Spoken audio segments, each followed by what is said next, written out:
পৰৱৰ্তী সময়ত? আন্দোলনটো আমি যেতিয়া কৰিছিলোঁ তেতিয়া বন্ধ কৰিবলৈ চেষ্টা কৰা হৈছিল, এইটো ডাঙৰ কথা নহয়। কিন্তু তাৰপিছত কৰোণা আহিলে কাৰণে আমি মোৰ বেমাৰ হ'ল, মই গুচি গ'লোঁ বম্বেলৈ। চ' সেইকাৰণে বস্তুটো অকণমান স্থিমিত হৈ গ'ল আমাৰ গোটেই কাৰবাৰটো, উপায় নাইকিয়া হ'ল, কি কৰিম। কিন্তু তথাপি প্ৰতিবাদী যিটো সত্তা আছে সেইটো সদায় জাগ্ৰত আছে আমাৰ। যিসকলে সঁচাকৈ কা নোহোৱাটো বিচাৰে তেওঁলোকৰ মনত এতিয়াও আছে সেই দুখটো, আৰু সেই বৈপ্লৱিক চেতনাটো এতিয়াও তেওঁলোকৰ জীয়াই আছে বুলি ভাবোঁ।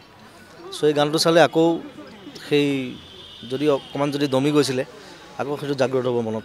আৰু প্ৰতিবাদটো আমাৰ সদায় আছে, সদায় থাকিব। কাৰণ এটা জাতিৰ হকে যেতিয়া কিবা এটা কৰা হয়, আন্দোলন কৰা হয়, তাক বন্ধ কৰিব নোৱাৰে কোনো, প্ৰথম কথা।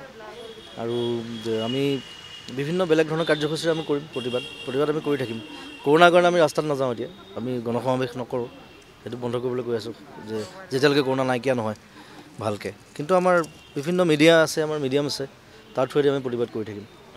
দলটো তেওঁলোকে ভাল কাম কৰিবলৈ আশাবাদী মন লৈ আগুৱাই আহিছে, কৰক, ভালকৈ কৰক।